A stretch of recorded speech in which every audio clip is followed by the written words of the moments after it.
Glória a Deus, aplauda ao Senhor mais forte para o Senhor. Ele é digno de ser louvado, de ser adorado. Glória a Deus. Boa noite, base. Boa noite, base. Agora sim. Gente, eu não sei o que você colocou na sua agenda dia 18 e dia 19, mas se eu fosse você, eu não marcava nada no seu calendário nessa data. Dia 18 e 19, nós vamos ter a nossa conferência base. Posso ouvir um glória a Deus aí? Faz barulho aí. Nós vamos botar essa cidade de cabeça para baixo, em nome de Jesus. E nós cremos que vai ser um grande movimento, nós estamos ansiosos por esse tempo. Então, fique atento às nossas redes sociais. Nós vamos lançar as inscrições são gratuitas, mas enquanto as inscrições não vêm, já salva aí no seu calendário, entra lá no seu Google e deixa essa data reservada para a conferência. A conferência vai iniciar na sexta-feira à noite, nós vamos ter uma programação à noite, e no sábado nós teremos também programação durante todo o dia. Então separe esses dias, porque serão dias incríveis para nós mergulharmos naquilo que o Senhor tem para nós. Eu creio que será um tempo incrível, amém? Amém. Nós estamos ansiosos por isso. Eu queria dar alguns recados para vocês, antes de nós iniciarmos aqui a nossa ministração da palavra. Primeiro que a base tem feito turnos de oração. A cada 15 dias, nós temos nos reunido aqui no auditório principal, de segunda-feira, e o próximo turno será no dia 30/6. Então, eu queria convidar todos vocês, convidem os seus amigos também, para estarmos aqui em oração. Nesse dia especificamente estaremos orando, direcionando orações para a conferência. Então, se o seu coração está aquecido com tudo que nós temos vivido, e se o seu coração está aquecido, desejando algo novo, algo genuíno do Senhor, venha estar conosco aqui na segunda-feira, dia 30, e começa o turno às 7h30, tá? O turno será no auditório Koinonia, tá bom? O auditório lá de baixo. Estejam conosco para estarmos orando e intercedendo por essa conferência e pela nossa cidade.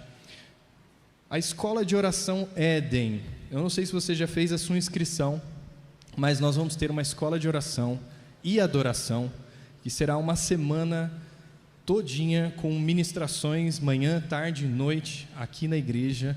E ela vai acontecer do dia 14 ao dia 18. Então, se programem para essa semana também. Vai ser uma semana incrível. E nós vamos encerrar essa escola com o início da nossa conferência, né? Então, se você não fez sua inscrição ainda, abre lá o aplicativo da Igreja Família. Você consegue se inscrever por lá. Tem também o Instagram da Escola de Oração, que é @escola_, Éden, tá? O nome da escola é Éden, e você vai ficar por dentro também. A gente tem feito algumas lives para explicar um pouco mais sobre o que vai rolar na escola, e tem lá também todos os convidados que vão participar, os preletores que vão participar dessa escola. Não fique de fora. Queria falar aqui e perguntar, e aí vocês vão fazer bastante barulho na hora que eu perguntar, tá bom? Quem aqui participa de um GF? Boa, muito bem. Então vocês estão vendo que os GFs são os lugares mais incríveis dessa cidade. Para quem não sabe, para quem é novo, para quem é convidado hoje aqui, os GFs são grupos pequenos, grupos familiares, que nos reunimos durante a semana para compartilhar sobre as coisas de Deus, para dar risada, para comer juntos, sentarmos à mesa, e tem sido um tempo incrível. Se você não faz parte de um grupo familiar ainda, eu altamente recomendo que você participe de um grupo familiar. No Instagram da base, nós temos lá na bio todos os nossos GFs. Se você entrar na bio do Instagram, você vai encontrar todos os GFs, e também, se você quiser escanear agora aqui, esse QR Code vai te direcionar para um dos nossos grupos. Se eu fosse você, eu não ficava de fora. Eu queria falar também sobre o Base Esportes. Quem aqui já participou de alguma atividade do Base Esportes? Aí, galera, muito bem. O Base Esportes é o braço da base voltado para a prática de esportes, porque nós entendemos também que Sermos seres espirituais tem a ver com cuidar do nosso corpo também. Se nós não cuidarmos do nosso corpo, se nós não trabalharmos o nosso corpo, aquilo que Deus nos deu, nós podemos estar impedindo que a mensagem seja entregue. Amém? Então, o Base Esportes tem esse princípio, e se você quer saber mais informações, fique ligado também no nosso Instagram, no grupo da Base. Tem atividade para a semana toda. Tem vôlei, futebol, vôlei de areia, tem a galera que está indo para a academia junto. Então, se conecte, não caminhe sozinho. Certamente você vai encontrar uma galera legal para compartilhar a vida. E por último, não menos importante, nos acompanhe no nosso Instagram e fique por dentro de tudo o que está rolando na Base, porque a Base não... Nossa, eu achei que não ia funcionar, mas funcionou. A Base não para. Esse é o slogan que a gente fala sempre, a Base está em movimento. Amém? Glória a Deus. Estão felizes com o Senhor? Sim, o Senhor é incrível. E hoje eu queria compartilhar uma palavra com vocês. Uma palavra que o Senhor tem trabalhado nos nossos corações. Bom, esse culto de hoje é um culto que nós chamamos de basicamente. Basicamente porque é um culto onde nós vamos dedicar um tempo para aprofundarmos um pouco mais na palavra do Senhor. Amém? Vocês estão comigo hoje? Ninguém vai dormir? Antes de começar, eu queria pedir para que talvez vocês que estão muito lá no fundo, né, o pessoal que está muito distante, não fique aí na borda da base, venha mais para cá. Nós somos uma pizza bem grande, não fica na borda aí não, vem para cá, tá? Então, se você puder, vem mais perto. Vocês estão aqui, já estão bem aglomerados, mas quem está mais longe, senta perto, cumprimenta o seu irmão aí que está do seu lado, não fica tão distante, tá bom? Quero que vocês venham mais para cá, antes da gente começar. E nesse culto, pessoal, do basicamente, é esse culto onde nós vamos procurar juntos aprofundar um pouco mais sobre a palavra do Senhor. Ao longo dessas semanas que antecedem a nossa conferência, nós vamos estudar um assunto que é muito interessante e muito importante. Nós vamos falar sobre a centralidade de Cristo. O pastor Anderson Bonfim, algumas semanas atrás, já trouxe para nós uma ministração incrível, falando sobre a centralidade de Cristo, e uma das coisas que ele falou, que me marcou muito, é que a única coisa que pode nos livrar, nos salvar de um cristianismo sem Cristo, é o Cristo do cristianismo. Nós corremos um grande risco de estarmos vivendo um cristianismo sem Cristo. Então o chamado para nós nesses dias é voltarmos ao caminho da essência, colocarmos Jesus novamente no lugar que é devido, voltar a colocar Jesus no centro das nossas vidas. Então nós vamos falar sobre isso ao longo dessas semanas, e eu quero começar essa mensagem lançando uma pergunta para você. Quem é Jesus para você?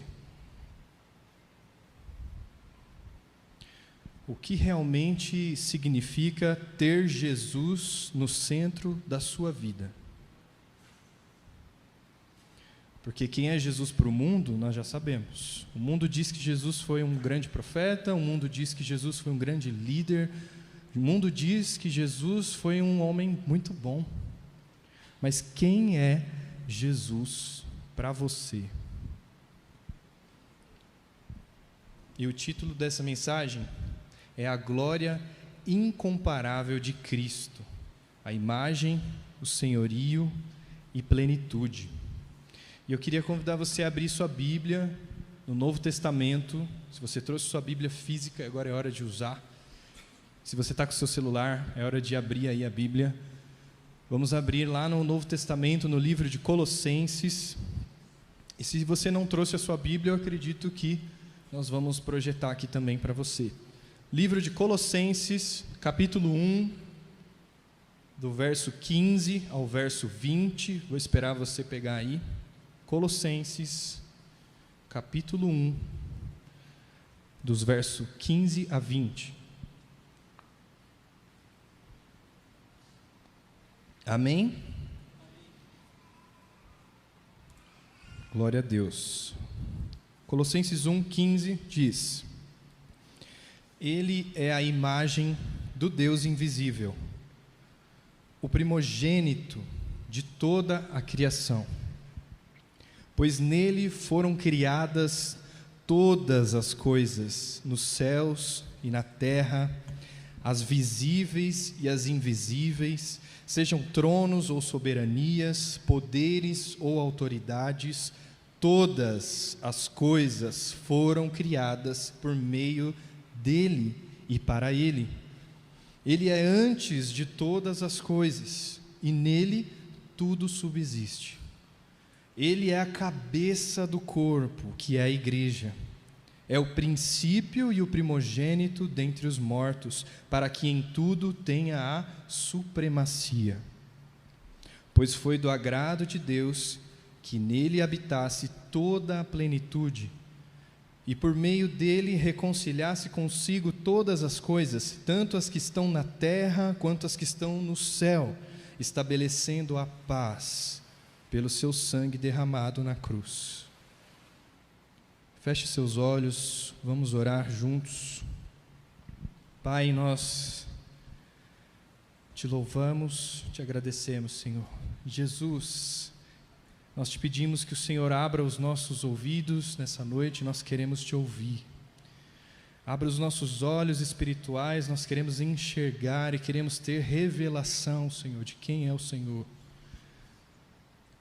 Jesus, nós amamos ouvir a sua voz. Nós desejamos ouvir a sua voz, nós queremos ter relacionamento contigo, nós queremos que o Senhor nos revele. Estamos dispostos e disponíveis, Pai. Amolece o nosso coração duro nessa noite, Senhor. Amolece o nosso coração duro e faça penetrar a sua palavra em nós. Nós queremos te conhecer, Senhor. Se revela a nós. É o que te pedimos em nome de Jesus. Amém. Paulo, quando ele está escrevendo essa carta aos Colossenses, se você pegar bem no comecinho desse capítulo 1, lá no verso 3, 4, que nós não lemos aqui, mas Paulo vai falar sobre o amor com o qual os colossenses tinham um pelo outro. Ele vai falar também sobre a fé admirável que os colossenses tinham em Deus.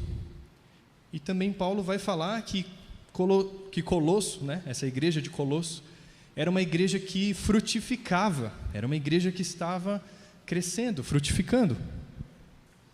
Mas logo em seguida, Paulo fala sobre a supremacia de Cristo. E eu queria entender com vocês por que Paulo inicia essa carta bem no comecinho dela, ressaltando a supremacia de Cristo. Por que Paulo dá ênfase nesse capítulo sobre a supremacia de Cristo sobre toda a igreja? Então nós precisamos entender um pouco o contexto social e histórico da igreja de Colossenses. A igreja de Colossenses ficava na região da Frígia, na região da Ásia Menor, onde hoje é a Turquia. E nessa região, ela era, nesse início do primeiro século, era muito influenciada por um pensamento de filósofos gregos, que falavam muito sobre, e tentavam entender sobre a espiritualidade. A todo momento eles estavam buscando entender sobre a espiritualidade.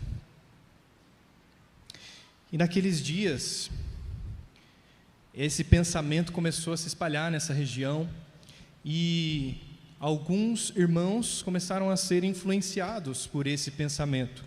Um dos pensamentos que surgiu naquela época era o gnosticismo. O que era o gnosticismo? Ele deriva da palavra grega gnosis, que significa conhecimento. Para os gnósticos, a salvação não era alcançada pela fé, mas sim pelo conhecimento da verdadeira natureza da realidade. Esse pensamento gnosticista ele, em certa maneira, diminuía a supremacia de Cristo, tirava o lugar que é devido a Cristo, o lugar de divindade, o lugar de que Cristo é Deus e faz parte da Trindade.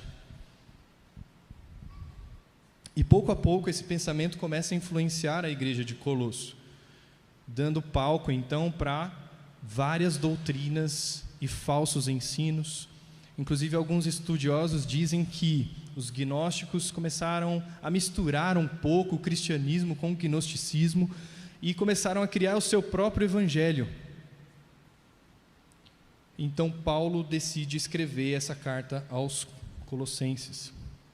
Qual que é o perigo de deixar que esses pensamentos adentrem a igreja e adentrem ao pensamento dos cristãos daquela época? Esse pensamento negava a suficiência de Cristo como nosso Senhor e Salvador. Ora, se você diz que Cristo não é Deus, qual é a razão do sacrifício de Cristo na cruz? Por que Ele derramou seu sangue? Esse pensamento questionava a posição central de Cristo e sua autoridade sobre toda a criação. Esse pensamento vai contra, inclusive, toda a obra redentora de Cristo, que é revelada a nós ao longo da história, através dos séculos, por meio dos profetas, que anunciavam o Salvador, o Cordeiro, que tira o pecado do mundo, como Isaías profetizou em Isaías 53. Esses pensamentos começaram a adentrar na igreja, e os irmãos começaram a se afastar do verdadeiro Evangelho, e acreditar que era possível alcançar e atingir salvação por uma outra maneira, senão a fé em Cristo. Irmão, toda a Bíblia revela a Cristo. Toda a Bíblia revela a glória incomparável de Cristo. Paulo está escrevendo essa carta para corrigir a visão distorcida que aqueles irmãos tinham e exaltar a verdadeira grandeza de Cristo. A nossa visão sobre Cristo não pode ser pequena. Eu e você precisamos entender que Ele não é apenas parte da solução, Ele é a solução. Cristo é a resposta completa. Um homem comum jamais seria capaz de reconciliar céus e terra. Somente Cristo, que é Deus Todo-Poderoso, que detém toda a autoridade, nenhum homem comum conseguiria reconciliar céus e terra, somente o Senhor. Então nós precisamos nos livrar, irmãos, de todo engano e de todo falso Cristo, ou de todo falso cristianismo. Muitas vezes esse falso Cristo ou falso cristianismo é gerado por nós mesmos.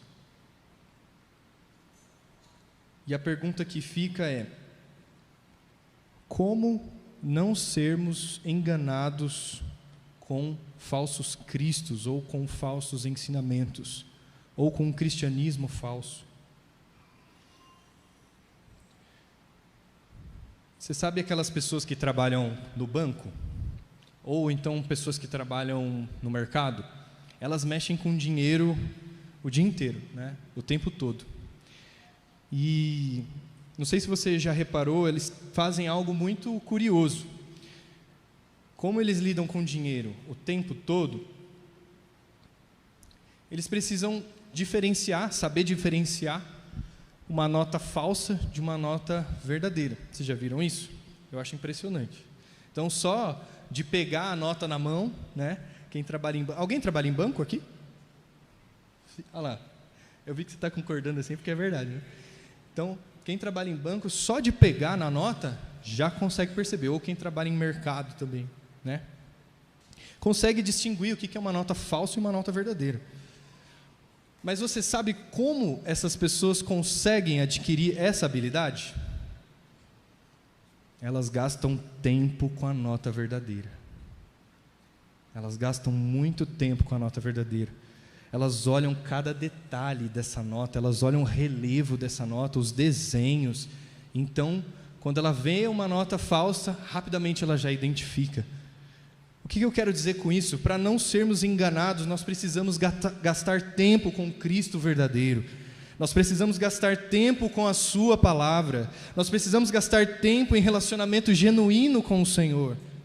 A glória de Cristo é incomparável. Não tem como comparar, não há comparação. Não tem como confundir quando o conhecemos de verdade e Ele assume o lugar do nosso coração. Quando Ele assume o lugar que é devido a Ele no nosso coração. Não tem como confundir. A glória de Cristo é incomparável. E nessa noite eu queria que nós mergulhássemos um pouco nessa verdade de quem Cristo é. E nesse texto de Colossenses, que a gente acabou de ler, tem 3 aspectos da glória incomparável de Cristo, que eu queria que a gente pudesse mergulhar juntos nisso, amém? A primeira característica que tem nesse texto da glória incomparável de Cristo é a imagem visível do Deus invisível. Colossenses 1, verso 15, diz assim: Ele é a imagem do Deus invisível. Como podemos conhecer um Deus que não podemos ver? Paulo nos dá a resposta nesse texto: em Cristo. Ele é a imagem do Deus invisível. Ele não é uma representação parcial apenas, mas ele é a perfeita e exata cópia de Deus. Pense num espelho. Pensou aí? Cristo reflete perfeitamente a natureza, o caráter, a glória de Deus. Se queremos saber como Deus pensa, como Deus se sente, como Deus age, olhemos para Jesus, olhemos para Cristo. Você quer conhecer mais o Senhor? Você quer conhecer mais esse Deus? Olhe para Cristo. Cada milagre, cada palavra, cada gesto de Cristo revela quem Deus é. Ele nos mostra que Deus não é um conceito abstrato em nossa mente, mas uma pessoa com quem podemos nos relacionar. Esse é o Senhor. Isso nos desafia a olhar para Cristo em tudo. Você quer conhecer o amor de Deus? Olha para Jesus numa cruz. Você quer conhecer a justiça de Deus? Veja lá Jesus expulsando os mercadores do templo. Ele é a imagem do Deus invisível.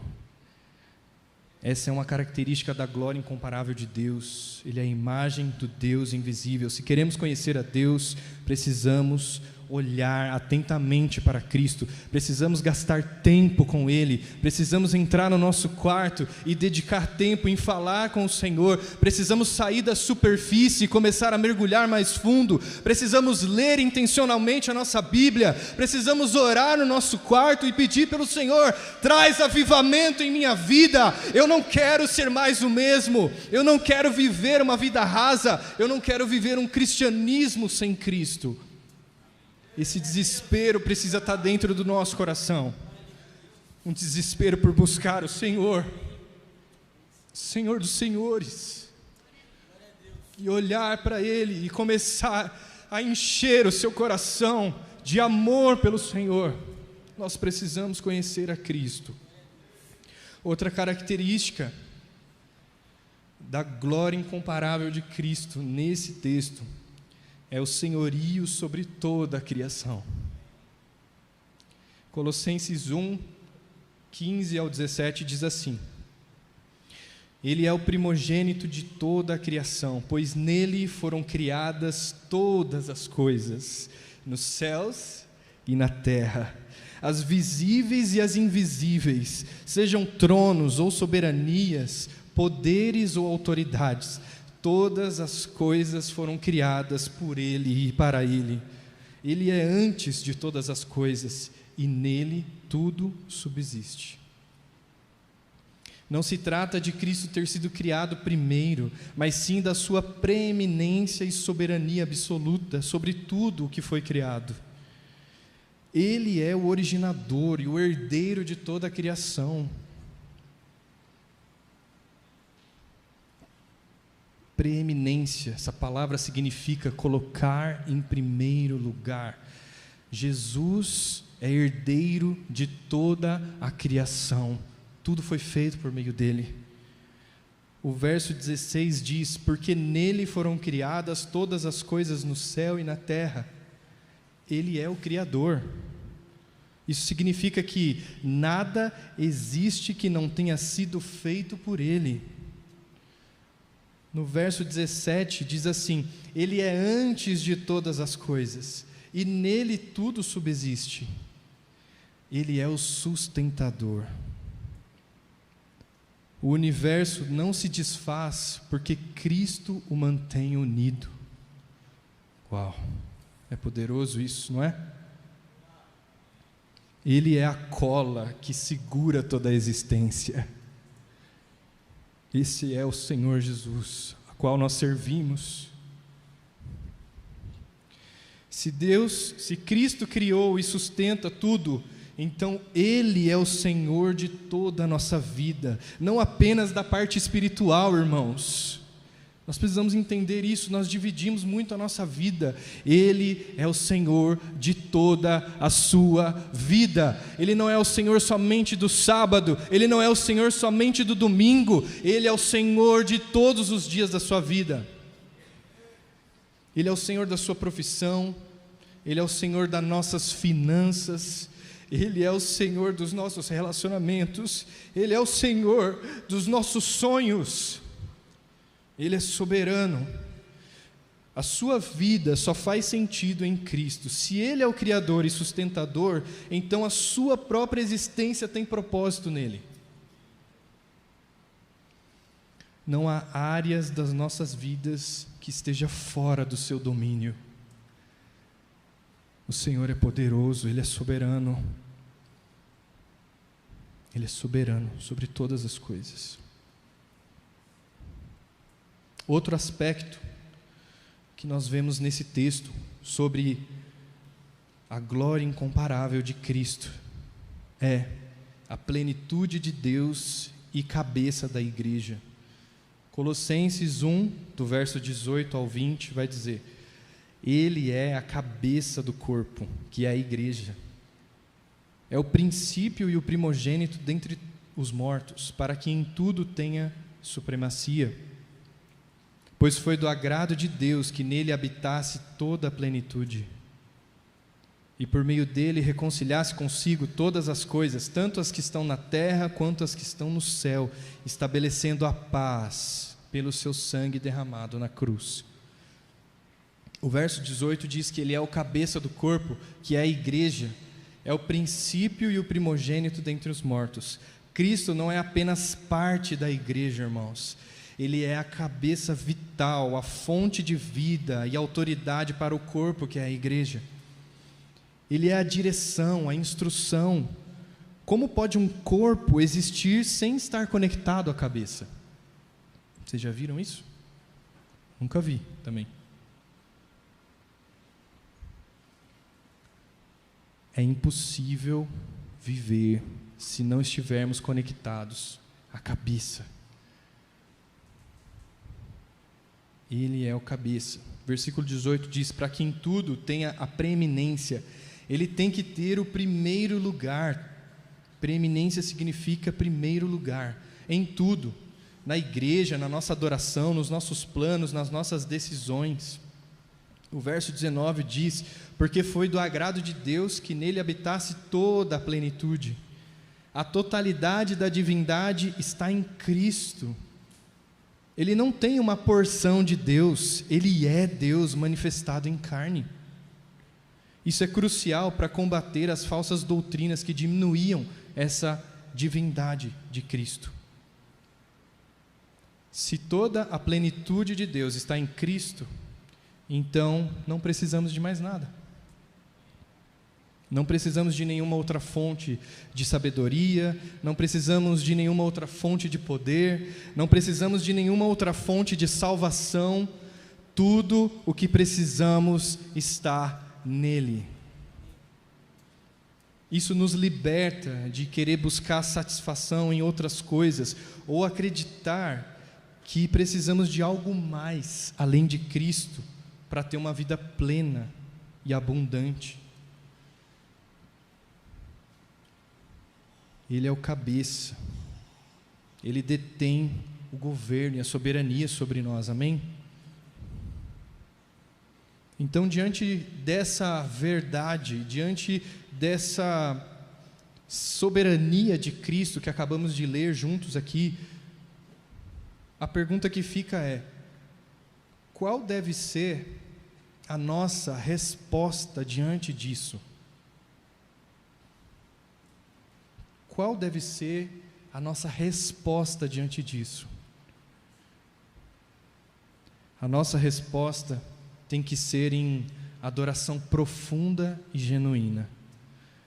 Nossa adoração deve ser profunda, pois Ele é digno de toda a honra e de toda a glória. Ao olharmos para quem Ele é, em nós deve ser gerada uma resposta, uma adoração genuína.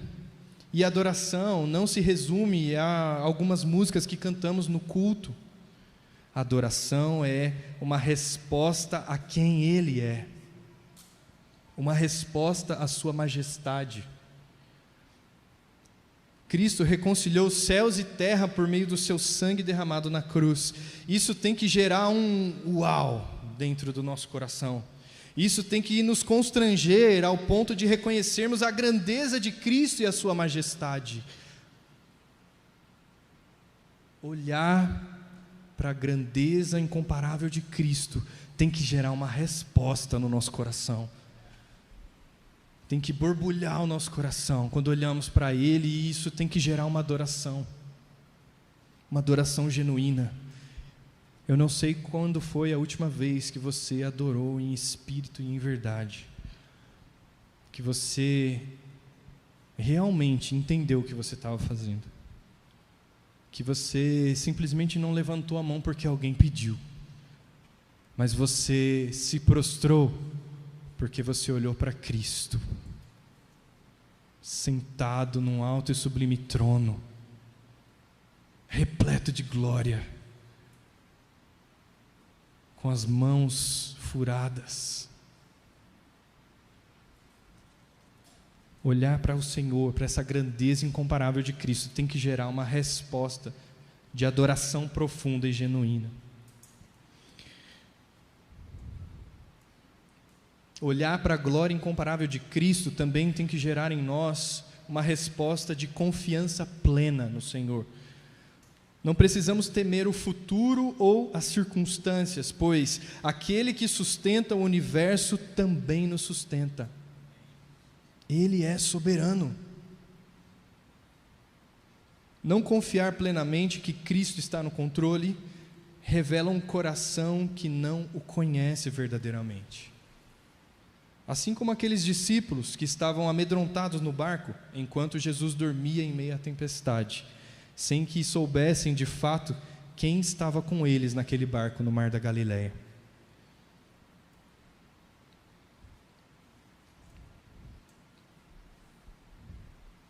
Temos que confiar plenamente no Senhor. Quais áreas da sua vida que você ainda não tem confiado plenamente no Senhor, entregado plenamente para o Senhor? Se Ele é o Senhor de toda a terra, se Ele é o Senhor de todo o universo, se Ele sustenta as estrelas com as suas mãos, por que nós não confiamos, não entregamos, não abrimos mão? Salmo 125:1 diz: os que confiam no Senhor são como os montes de Sião, que não se abalam, mas permanecem para sempre.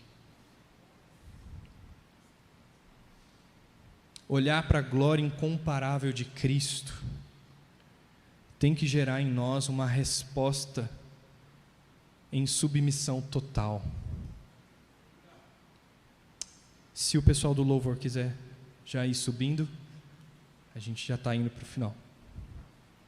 Olhar para a glória incomparável de Cristo tem que gerar em nós uma resposta de submissão total.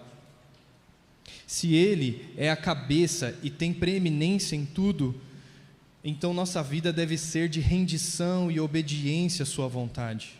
Não apenas em partes, mas em tudo. A submissão total vai nos exigir tudo.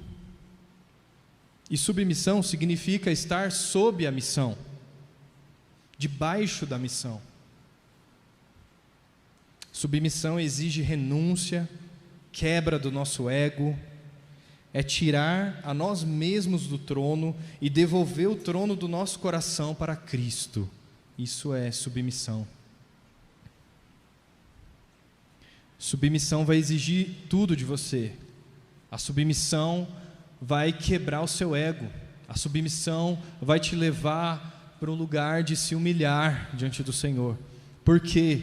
Porque a missão dele é maior do que a sua missão. Você vai corresponder à missão do Senhor. Submissão total tem que ser a nossa resposta ao olhar para a glória incomparável de Cristo.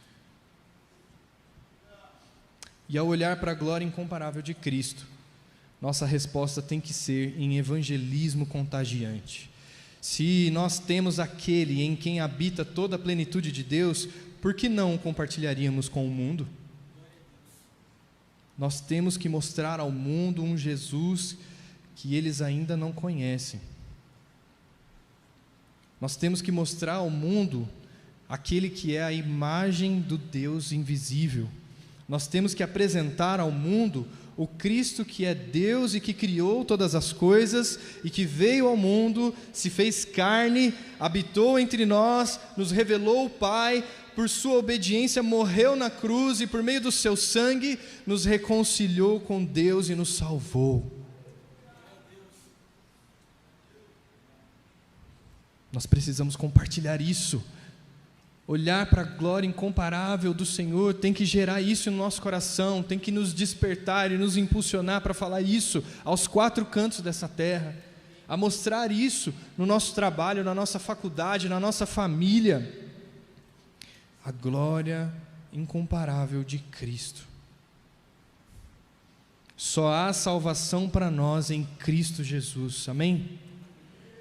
Não porque merecíamos, mas por pura graça do Senhor. Meus irmãos, eu pergunto para vocês nessa noite, onde nós estaríamos se não fosse o Senhor ter nos resgatado? Em resposta a essa glória incomparável de Cristo, nós precisamos anunciar essas boas novas, anunciar essa notícia. Só há salvação para nós em Cristo Jesus.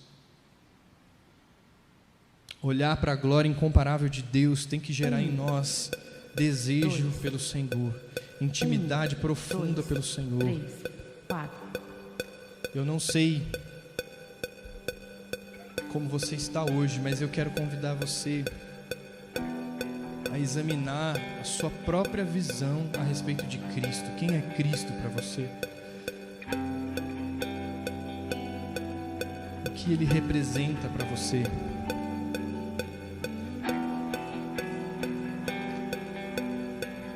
Eu queria que você se colocasse de pé, se possível. Coloque-se de pé, vamos orar sobre isso, vamos pedir ao Senhor mais revelação. Eu quero convidar você nessa noite a fechar seus olhos nesse momento. Vamos ter um tempo de olhar para dentro, olhar para nós mesmos e enxergar qual é a minha visão de Cristo, quem é Cristo para mim. Será que eu tenho me relacionado com o Cristo verdadeiro? Será que eu tenho sido levado por vãs doutrinas? Será que eu tenho vivido uma vida rasa? Será que eu tenho vivido um cristianismo sem o Cristo? O convite nessa noite é para trazer Cristo de novo para o centro das nossas vidas. Se você puder fechar seus olhos, vamos orar sobre isso. Eu quero convidar você a pensar se realmente você tem colocado o Senhor em primeiro lugar, se realmente Ele tem sido aquele que tem a primazia. Será que você acorda e a primeira coisa que você vê e pensa é Cristo? Será que você tem tido o seu coração aquecido por isso? Reflita nessa noite se você tem áreas da sua vida que você precisa render mais controle ao senhorio de Cristo. Ele é o Senhor, Ele é o Senhor. Se Ele não tem sido o Senhor da sua vida, eu quero convidar você a orar nesse momento e pedir: Senhor, seja o centro da minha vida. Senhor, seja tudo em minha vida. Senhor, eu quero te colocar no lugar de primazia. Eu quero acordar e pensar em Cristo. Eu quero desejar a sua palavra mais. Eu quero ter sede e fome de ti, Senhor. Não me deixe, Senhor Deus, ficar sem ler a tua palavra, sem buscar a tua face. Vamos orar sobre isso. Enquanto o louvor irá cantar um refrão, nós vamos orar sobre isso. Comece a pedir para o Senhor: eu quero mais. Eu quero viver uma vida mais profunda.